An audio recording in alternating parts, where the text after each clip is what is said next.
L'innovation en région, c'est plus qu'un podcast, c'est un plaidoyer pour la transformation de nos territoires. Cette semaine, c'est Jean Gravelier, directeur général de Pôle Énergie, qui partage avec nous la façon dont son association crée du lien entre les acteurs de la transition énergétique. Hydrogène, économie circulaire, valorisation des déchets, énergie renouvelable, la transformation énergétique des Hauts-de-France s'accélère. Dans cet écosystème plus vivant que jamais, industrie, chercheurs et consommateurs sont prêts à travailler ensemble pour construire le mix énergétique de demain. L'innovation en région, un podcast proposé par Schneider Electric. Bonjour Jean. Bonjour Laurent. Jean, merci de participer à ce podcast autour de l'innovation. Et je dois dire que s'il y a bien un secteur dans lequel l'innovation est roi, c'est l'énergie. Et ça tombe bien parce que tu es le directeur général de Pôle Énergie. Exactement. Bon, c'est quoi ? C'est régional ? C'est national ? Qu'est-ce que c'est Pôle Énergie ? Et quel est ton rôle finalement, toi, au sein de Pôle Énergie ? Alors bon, je suis le directeur de Pôle Énergie. C'est une structure que j'ai intégrée il y a 5 ans. Alors c'est quoi Pôle Énergie ? C'est une association déjà. Oui. Donc on a aujourd'hui 150 membres. C'est une association en pleine croissance puisqu'il y a 5 ans on n'était que 50 membres. Effectivement. Nous sommes basés à Dunkerque. Nous avons un financement à la fois régional, local, mais aussi privé à travers nos membres et puis les prestations que nous réalisons. Et notre rôle, c'est très simple, c'est d'aider la transition énergétique à s'accomplir, à perfuser dans le tissu économique de la région des Hauts-de-France. Tu évoques 150 adhérents, c'est ça ? Oui. Quels sont-ils ?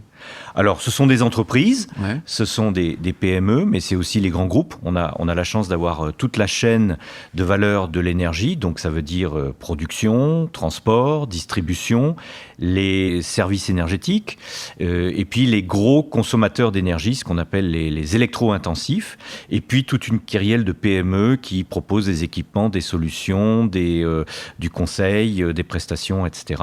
Mais on n'a pas que ça, on a aussi des collectivités, et les collectivités sont très partie prenante de la transition énergétique dans la région des Hauts-de-France, évidemment, et puis les universitaires. Et ce qui fait qu'avec tout cet ensemble, on a une très bonne ouverture vers l'innovation, parce qu'elle est partout, l'innovation. Elle est dans les PME, elle est dans les universités, elle est aussi dans les territoires. Et donc, on est capable de faire des liens entre tout ça et de conseiller tout le monde et d'apporter une véritable valorisation de l'information pour qu'elle soit utile pour faire avancer la transition énergétique dans les Hauts-de-France. On parle de transformation digitale, on parle de transformation énergétique, les deux vont ensemble. Enfin, tu vois vraiment un parallèle Alors évident. oui, il y a la transition énergétique, c'est énormément de choses. Déjà, ça commence par consommer moins. Comme on dit toujours, la meilleure énergie, c'est celle qu'on ne consomme pas. Oui. Hein, voilà. Donc ça veut dire, c'est des questions métriques, c'est-à-dire qu'il faut mesurer. Et donc là, on va rejoindre le digital. Donc ça, c'est l'efficacité énergétique. Il y a une dimension métrique digitale dans l'efficacité énergétique. Il n'y a pas que ça, mais il y a ça. Après, ça, c'est diversifier le mix énergétique, c'est faire appel à des énergies renouvelables, c'est avoir moins d'énergie fossile possible comme source énergétique. Et puis, c'est essayer aussi après de limiter les rejets de gaz à effet de serre dans l'atmosphère. Donc c'est ce qu'on appelle, c'est une partie de la décarbonation, c'est la partie capture, stockage, CO2, des rejets atmosphériques. Voilà. Alors on parle de photovoltaïque, de barrages hydrauliques. Alors dans la région de barrages hydrauliques, j'imagine qu'il y a... Alors on a bien les Wassing, Ouais. mais bon, il y a des canaux, c'est vrai, mais il y a quand même des choses. C'est-à-dire que on a quand même une façade maritime. Importante. Donc il y a des entreprises qui réfléchissent sur ce qu'on appelle les EMR, donc les énergies marines renouvelables. Ouais. Donc c'est moins les histoires de barrages, évidemment. Il vaut mieux laisser ça dans les Alpes et les Pyrénées. Je sais qu'on a le mont des Flandres, mais la cordillère des Flandres, comme disent certains pour rigoler. Ouais. Non, mais je pense à une petite start-up, qui est plus petite maintenant, qui s'appelle EEL Énergie, qui est dans le Boulonnais et qui a développé une membrane ondulante. Qu'on met dans l'eau, j'imagine. Oui, voilà, c'est ça. Donc il faut imaginer, un peu comme une sirène. Ouais. Mais c'est très très intéressant. C'est Franck Sylvain qui est le PDG de cette entreprise et qui, cette membrane va onduler sous le mouvement des courants marins, sous l'eau. Et donc, si on récupère ce mouvement par une mécanique, on va pouvoir arriver à faire tourner une turbine et à produire de l'électricité. Voilà. Ça marche à partir de 2 mètres secondes. Ça peut aller... il faut savoir qu'en France, sur certains territoires, on a des courants absolument gigantesques. Ouais. Et donc, ils sont en train de développer ça. Donc là, maintenant, ils ont un peu stabilisé leur technologie. Ils sont dans une phase d'essai à Bordeaux, parce qu'à Bordeaux, sous le pont de Pierre, il y a des bancs d'essai pour tester un peu mieux leur machine. Et après, c'est des choses qu'ils pourront installer sur des péniches ou sur des bateaux un peu spéciaux et profiter de ce mouvement. Et alors, ce qui est extraordinaire avec cette start-up, c'est que c'est la seule ENR, donc énergie renouvelable, qui est prédictible. Parce que les autres, que ce soit le solaire, l'éolien, S'il y a pas de dépendent, soleil, oui, il y a c'est du ça. soleil ou il y a Oui. du vent. Mais la marée, elle y est toujours. Elle y est toujours. Enfin, ou les courants marins, ils sont toujours et ils sont prédictibles. Donc ça, c'est quand même très intéressant comme start-up. C'est un exemple. On les a un peu aidés, on les mettait en relation avec des fonds d'investissement ou en relayant leurs informations. Mais c'est une très belle start-up de notre région Hauts-de-France. Malin, c'est Dunkerquois. Oui, parce que Alors, c'est pas Dunkerque, c'est le Boulonnais, là. Mais les Dunkerquois sont malins. Ne vous inquiétez pas pour ça. Malin, c'est Boulonnais et Dunkerquois. Ok, alors on parle donc de photovoltaïque, tu l'évoquais tout à l'heure, on y reviendra d'ailleurs sur la gestion finalement des ressources et la distribution de ces ressources. Moi, il y a un sujet il y a deux sujets, il y en a plusieurs d'ailleurs. L'hydrogène, Oui. solution miracle ou pas? Alors, solution, c'est toujours pareil. Une solution n'est jamais miracle a priori. Elle peut le devenir si elle se développe. C'est-à-dire qu'aujourd'hui, l'hydrogène, on est confronté à une question de prix. Déjà, l'hydrogène, il y a plusieurs applications. Aujourd'hui, il est utilisé comme matière première dans l'industrie. Il provient d'un procédé qu'on appelle le vaporéformage, donc qui est un procédé, on va dire, de craquage de molécules issues du pétrole, mais qui dégage énormément de CO2 dans l'atmosphère. Donc, c'est plutôt terrible. banni, c'est pas terrible. Donc, il faut aller vers l'hydrogène vert. Donc, pour les process industriels, le problème, c'est que ce vaporéformage, vous l'obtenez à des prix qui défient toute concurrence. On est à moins d'1,05 € le kilo. Donc, si on va vers l'hydrogène vert, on va avoir du mal aujourd'hui, à partir d'électrolyseurs et à partir d'électricité verte, qui est quand même relativement chère aujourd'hui, on va avoir du mal à avoir une production à un prix intéressant pour les industriels. Il y a également le transport. Alors là, l'idée, c'est d'avoir des véhicules qui fonctionnent à l'hydrogène. Le problème, c'est que aujourd'hui, les constructeurs développent assez peu, donc la voiture particulière est très peu développée sur l'hydrogène. En revanche, comme le concurrent quelque part, c'est la voiture électrique, on voit bien que les batteries étant très lourdes, c'est plutôt la mobilité lourde qui va intéresser l'hydrogène. Donc on parle de bennes à ordures ménagères, on parle de cars, on parle de bus, et voire de poids lourds. Ça, c'est peut-être le prochain segment qui va se développer. C'est vers ce secteur que l'hydrogène est intéressant. Et là, on arrive à des prix qui sont un peu plus en phase avec les prix aujourd'hui des carburants carbonés que l'on connaît. Mais il y a un gros effort de prix à faire. Donc l'hydrogène sera un miracle s'il se développe largement. Voilà. Ça, c'est clair. Donc, on comprend bien le plan du gouvernement qui est de dire il faut développer l'hydrogène dans le pays. Donc, ce qui est bien, c'est que dans les Hauts-de-France, nous avons accompagné des sociétés qui ont des projets de production d'hydrogène, que ça soit en lien avec la mobilité.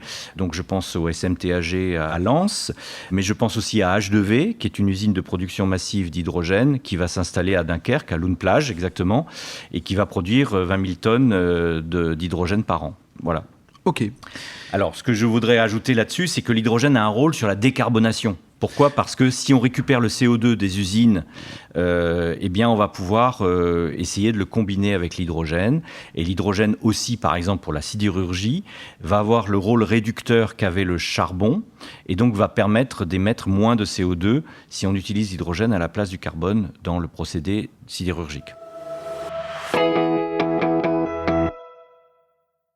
Donc Jean, quand on parle d'électricité, moi j'entends souvent dire quand même que notre électricité est la moins chère d'Europe, celle que l'on produit en France. C'est une réalité également avec les énergies renouvelables. Comment ça se passe finalement ? Alors c'est vrai que l'électricité aujourd'hui pour le consommateur, elle est pas chère. Elle est pas chère. Elle est pas chère parce que elle a une origine nucléaire et c'est très bien pour nous. En même temps, ce qu'il faut savoir, c'est que l'électricité qui provient des énergies renouvelables, elle est quand même beaucoup plus chère. Alors le consommateur le voit pas forcément, mais ça surenchérit quand même les prix. En même temps, ce qu'il faut voir, c'est que plus l'électricité est bon marché, moins on aura envie de l'économiser. On peut monter des projets d'efficacité énergétique si l'électricité est chère parce que on va avoir des temps de retour sur investissement, un effet plus fort et donc des temps de retour plus courts. Donc c'est un peu à double tranchant cette affaire. Tu l'évoquais tout à l'heure finalement, parce que quand il n'y a pas de soleil, il n'y a pas de production sur les photovoltaïques. Quand il n'y a pas de vent, il n'y a pas de production sur les éoliennes. C'est ça la principale difficulté finalement des énergies renouvelables ? C'est clair, et du coup, elles doivent être stockées. Ouais. Et aujourd'hui, le coût du stockage n'est pas prévu dans la chaîne économique de production et de distribution, de transport de l'électricité. C'est un des enjeux, des business models qui sont à construire pour l'avenir. Et alors, c'est quoi l'énergie de demain ? Dans 10 ans, quand on se projette, est-ce qu'il y a un gaz, une électricité ? C'est un mix. Ça sera toujours un mix. Ça sera toujours un mix parce qu'il n'y a pas de solution miracle. Il y a des solutions miracle, il y a surtout une volonté d'économiser. Donc il faudra toujours continuer à économiser les énergies, ça c'est le premier point. Après, il peut y avoir quand même un talon d'énergie d'origine carbonée. Après, il y a une diversification à faire vers les ENR, vers l'économie circulaire, valoriser nos déchets et donc par exemple valoriser ce qu'on appelle la chaleur fatale. La chaleur perdue, c'est ça ? Alors c'est ça, la chaleur fatale, c'est toute la chaleur qui est dégagée par les industriels après l'utilisation de gaz, de charbon ou d'électricité et qui part dans la nature, qui n'est pas réutilisée. Or, cette chaleur pourrait être utilisée. Alors, c'est compliqué parce que pour qu'elle soit utilisée, il faut qu'elle soit plutôt à haute température. Parce que plus elle est à haute température, plus on peut en faire quelque chose. Donc, c'est pas adapté à toutes les entreprises, c'est ça que tu veux dire ? C'est pas adapté, c'est compliqué parce que les usines ne sont pas toujours à côté des lieux de consommation. Mais d'où les réseaux de chaleur. Et l'État fait un gros effort pour développer les réseaux de chaleur à partir de chaleur fatale. C'est le cas de Dunkerque, qui est à 75% issu soit de chaleur fatale, soit d'énergie renouvelable. Et puis vous avez des projets, et on travaille beaucoup là-dessus en ce moment, où on va essayer d'utiliser la chaleur fatale pour refaire de l'électricité avec des machines qu'on appelle des ORC. Pour schématiser, une entreprise a une perdition d'énergie parce qu'elle produit cette énergie part dans la nature. On la récupère, on la redistribue soit dans des entreprises, soit auprès des particuliers pour qu'ils puissent se chauffer, avoir l'électricité. Ça, c'est ce qu'on appelle les réseaux de chaleur. D'accord. Voilà. Après, on peut faire autre chose qui est d'installer des ORC chez l'industriel. Et donc, la chaleur fatale va être reconvertie en électricité qu'il va pouvoir utiliser. Donc, il va réduire sa facture électrique. On a un très bon exemple en ce moment chez un industriel qui est en pleine zone rurale. On travaille en ce moment à essayer d'installer une ORC derrière. Donc, cet industriel va pouvoir récupérer l'électricité. Mais l'ORC dégage encore un peu de chaleur fatale. Ben, derrière, on va essayer de mettre des serres agricoles. Et on va créer, si ce projet se fait, 100 emplois en pleine zone rurale. Voilà. Pour produire des fruits et des légumes. De proximité, De proximité. Et donc, voilà, on va développer des circuits courts. Et ce qui est intéressant, c'est que le gaz que brûle l'industriel, qui dégage quand même du CO2, va être récupéré par les serres, parce qu'évidemment, les légumes, plus il y a ils ont besoin de CO2 pour pousser. Voilà. Donc, c'est un double cercle vertueux. C'est ça, l'économie circulaire. Et c'est ça, pour répondre à votre question, l'énergie de demain, c'est l'énergie qu'on économise, c'est la récupération des matériaux, des énergies. C'est l'économie circulaire. Et c'est ça qui est appelé à se développer, en plus, bien sûr, des ENR, de l'hydrogène, etc. Voilà. C'est un mix. Jean, quand on est un industriel ou une entreprise et qu'on veut aussi entamer cette transformation énergétique, on comprend bien qu'il y a des enjeux de décarbonation, des enjeux de rentabilité aussi de l'énergie perdue, la chaleur fatale que tu évoques. Quels seraient les 2-3 conseils que tu pourrais nous partager ? Je pense que le meilleur conseil à donner, c'est de surtout pas rester isolé, et c'est de parler. Alors évidemment, je vais prêcher pour ma paroisse, Pôle Énergie est là, parler à Pôle Énergie. Mais bien sûr, pourquoi ? Parce que les solutions sont jamais évidentes d'emblée, et donc il y a besoin d'ouvrir ses écoutilles et de phosphorer, comme on dit, pour trouver des solutions. Et les solutions sont jamais évidentes d'emblée. Mais en revanche, généralement, nous, quand on rencontre une entreprise, on l'écoute, et puis on se rend compte, mais tiens, ce que vous faites là, ça m'intéresse vachement, parce que moi, je connais telle entreprise ou telle université, et puis on fait des mises en relation, on passe notre temps à mettre les gens en relation et débouche des projets. Alors parfois non, mais parfois oui. Il peut y avoir beaucoup de déchets, entre guillemets, mais il y a aussi de très très belles réussites. Voilà. La force du réseau. La force d'être ensemble et d'avancer de manière conjointe. C'est aussi, je pense que c'est dans l'air du temps. C'est-à-dire que c'est fini le business à la papa où on se cloisonnait, où on développait son truc, surtout sans parler à son voisin. Aujourd'hui, les choses doivent être beaucoup plus ouvertes et on avance ensemble. Et je pense que c'est aussi une manière de créer un lien social un peu nouveau. Mais aujourd'hui, on s'aperçoit qu'on est interdépendants les uns des autres.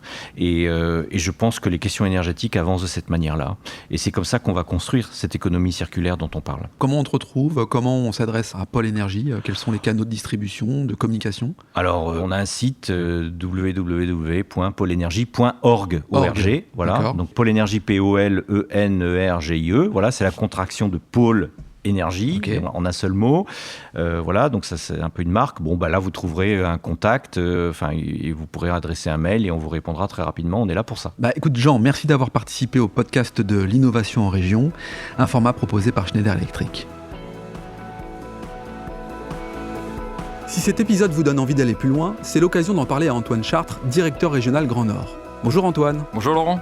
Antoine, peux-tu nous dire comment passer de l'idée aux actes lorsque l'on veut se transformer ? Laurent, c'est très simple. Les sujets de transformation digitale, de décarbonation et d'électrification sont au cœur de la stratégie Schneider Electric. Et comme on a pu l'entendre dans ce podcast, l'ambition de Schneider Electric est d'accompagner les entreprises du territoire sur ces enjeux de transformation. Pour entrer en contact avec nous, rien de plus simple, le site internet www.se.com ou mon profil LinkedIn où je me ferai un plaisir de vous répondre. C'est très simple. Merci Antoine. Merci Laurent.